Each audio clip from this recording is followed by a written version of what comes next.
नमस्कार दोस्तों, स्वागत है आपका एवन जी के स्टडीज़ में। आज की वीडियो में हम डिस्कस करने वाले हैं हिंदी के टॉप 20 क्वेश्चन आंसर जो सभी परीक्षाओं के लिए महत्वपूर्ण होंगे। अगर आप किसी भी परीक्षा की तैयारी कर रहे हैं तो ये वीडियो आपकी सहायता करेगी, इसलिए वीडियो को आप लोग पूरा देखें। इनमें से जितने भी क्वेश्चन के आंसर जानते हैं प्लीज़ कमेंट बॉक्स में ज़रूर दीजिएगा, और चैनल पे नए हैं तो चैनल को भी सब्सक्राइब जरूर कर लीजिए।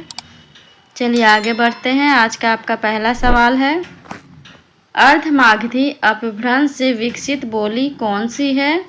आपके ऑप्शन से ए बांगड़ू, बी बघेली, सी ब्रजभाषा, डी भोजपुरी। सही जवाब है ऑप्शन बी बघेली। अर्धमागधी अपभ्रंश से अवधी, बघेली और छत्तीसगढ़ी बोलियां विकसित हुई हैं। यह पूर्वी हिंदी का हिस्सा है। अगला सवाल, भाषा के आधार पर भारतीय राज्यों के पुनः गठन कब की गई थी? आपके ऑप्शन से ए 1952, बी 1953, सी 1954, डी 1956। सही जवाब है ऑप्शन डी 1956। भाषा के आधार पर राज्यों का पुनर्गठन 1956 में हुआ था। राज्य पुनर्गठन अधिनियम 1956 के तहत भारत को 14 राज्यों और 6 केंद्र शासित प्रदेशों में विभाजित किया गया, जो मुख्य रूप से भाषाई आधार पर थे। अगला सवाल, निम्न में से कौन सा काटना का तत्सम है?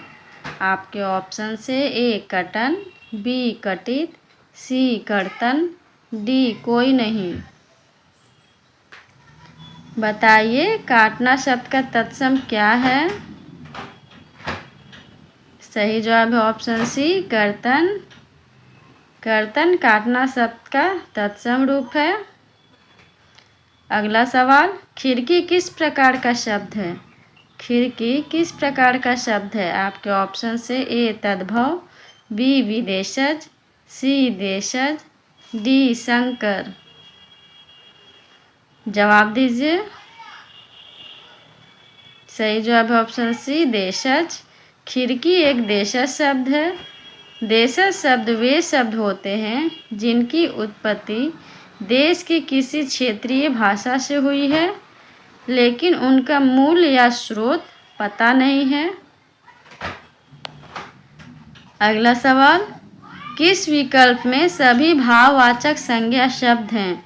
आपके ऑप्शन से ए अमीर, गरीब, समूह, मिठास, बी जवानी, खटास, पुस्तक, गंगा, सी रसीला, करवाहट, बुढ़ापा, उन्नति, डी धैर्य, चालाकी, उदासी, सूर्य।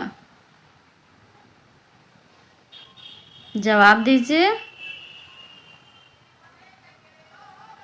सही जवाब है ऑप्शन सी रसीला, करवाहट, बुढ़ापा, उन्नति।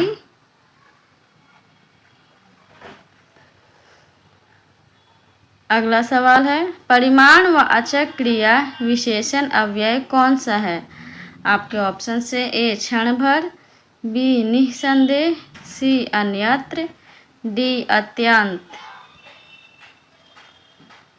जवाब दीजिए। सही जवाब है ऑप्शन डी अत्यंत। अत्यंत एक परिमाणवाचक क्रिया विशेषण अव्यय है। इसका अर्थ है बहुत अधिक। यह क्रिया की परिमाण या मात्रा को दर्शाता है, जैसे अत्यंत सुंदर यानी बहुत सुंदर। परिमाणवाचक क्रिया विशेषण अव्यय क्रिया के परिमाण, मात्रा या निश्चित संख्या का बोध कराते हैं। अगला सवाल, किस वाक्य में अकर्मक क्रिया है?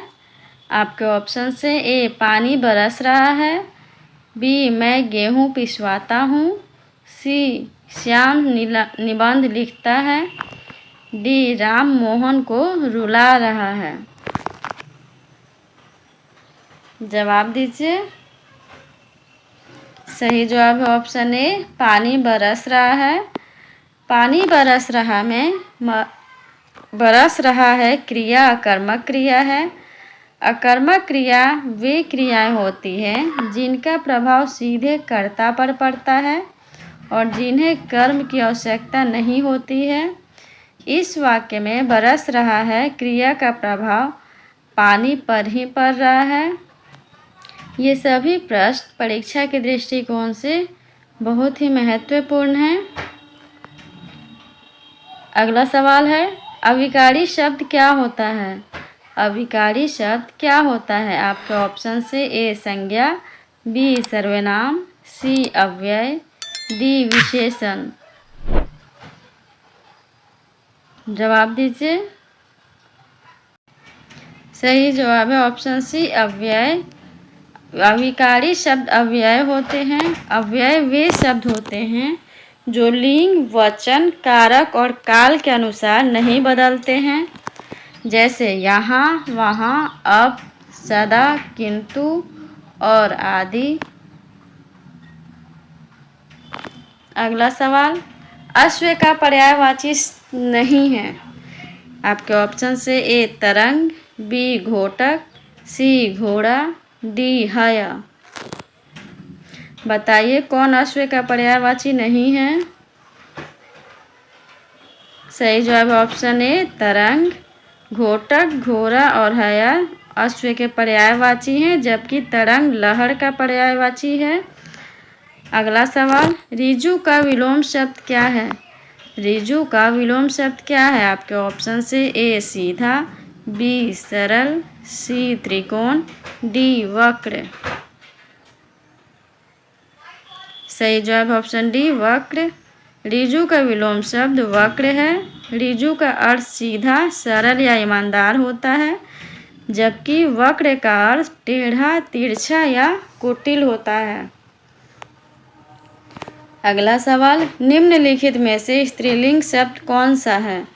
आपके ऑप्शन से ए किन्नर, बी अहिंसा, सी अंतरी, डी अपरिग्रह।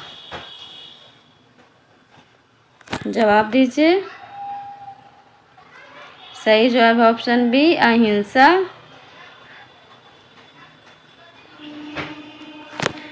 अगला सवाल, ठीक समय पर आ जाना में कौन सा कारक है? आपके ऑप्शन से ए कर्म, बी करण, सी संप्रदान, डी अधिकरण।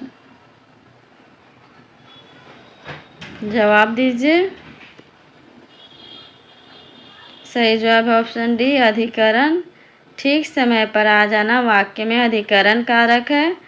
अधिकरण कारक क्रिया के आधार, समय, स्थान या अवसर का बोध कराता है। इस वाक्य में पर शब्द ठीक समय पर क्रिया के आधार यानी समय का बोध कराता है। अगला सवाल, यद्यपि मोहन धनी है तथापि बहुत दुखी है, यह कौन सा वाक्य है? आपके ऑप्शन से ए साधारण, बी संयुक्त, सी मिश्रित, डी इनमें से कोई नहीं। जवाब दीजिए।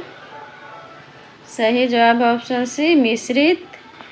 यद्यपि मोहन धनी है एक उपवाक्य है जो एक मुख्य वाक्य तथापि बहुत दुखी है से जुड़ा है।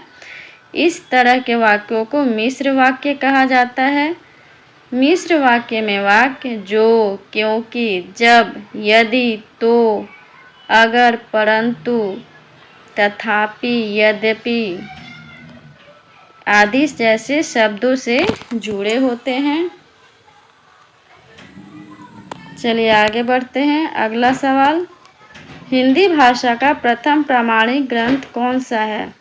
आपके ऑप्शन से ए सतसई, बी रामलाल नहछू, सी पृथ्वीराज रासो, डी आल्हा उदल।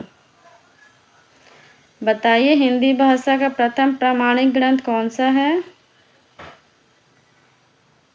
सही जवाब ऑप्शन सी पृथ्वीराज रासो। हिंदी भाषा का प्रथम प्रामाणिक ग्रंथ पृथ्वीराज रासो है, जिसकी रचना चंद बरदाई ने की थी। यह महाकाव्य है जिसमें सम्राट पृथ्वीराज चौहान के जीवन और चरित्र का वर्णन है। अगला सवाल, किस क्षेत्र की बोली को काशिका कहा गया है? आपके ऑप्शन से ए भीलवाड़ा, बी दिल्ली, सी वाराणसी, डी सूरत। जवाब दीजिए। सही जवाब है ऑप्शन सी वाराणसी। बनारस क्षेत्र की बोली को काशी या काशिका कहा गया है। आगे बढ़ते हैं। अगला सवाल, निम्न में से कौन सा हिंदी साहित्य का काल विभाजन नहीं है? आपके ऑप्शन से ए आधुनिक काल, बी भक्ति काल, सी रीति काल, डी संयुक्त काल। जवाब दीजिए। सही जवाब है ऑप्शन डी संयुक्त काल। संयुक्त काल हिंदी साहित्य का काल विभाजन नहीं है। हिंदी साहित्य को आदिकाल, भक्ति काल, रीति काल और आधुनिक काल में विभाजित किया गया है। चलिए आगे बढ़ते हैं। अगला सवाल, अब लो नसानी अब ना नशय हो में कौन सा रस है? आपके ऑप्शन से ए शांत रस, बी करुण रस, सी भक्ति रस, डी अद्भुत रस। सही जवाब ऑप्शन ए शांत रस। यह वाक्य वैराग्य या संसार से मोह भंग होने की भावना व्यक्त करता है, जो शांत रस की विशेषता है। अगला सवाल, छंद पढ़ते समय आने वाले विराम को क्या कहते हैं? आपके ऑप्शन से ए गति, बी यति, सी तुक, डी गण। जवाब दीजिए। सही जवाब ऑप्शन बी यति। छंद को पढ़ते समय आने वाले विराम यति कहलाता है। यति का अर्थ है कि छंद में नियमित रूप से रुकना या सांस लेने के लिए ठहराव देना। अगला सवाल, हिंदी वर्णमाला में अन और अह क्या है? आपके ऑप्शन से ए स्वर, बी व्यंजन, सी अयोगवा, डी संयुक्त व्यंजन। बताइए हिंदी वर्णमाला में अन और अह क्या है? सही जवाब ऑप्शन सी अयोगवा। हिंदी वर्णमाला में अन और अ अयोगवाह वर्ण कहलाते हैं। ये ना तो पूर्णतः स्वर होते हैं और ना ही पूर्णतः व्यंजन।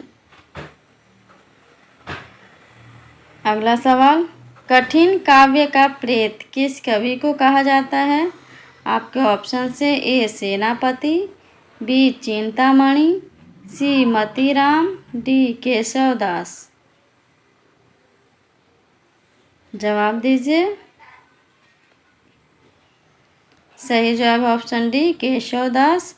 कठिन काव्य का प्रेत कवि केशवदास को कहा जाता है। उनके काव्य में जटिलता और कठिनता के कारण उन्हें यह उपाधि दी गई। आज के लिए इतना ही। अगर वीडियो अच्छा लगा हो तो वीडियो को लाइक और चैनल पे नए हैं तो चैनल को सब्सक्राइब ज़रूर कर लीजिए। धन्यवाद।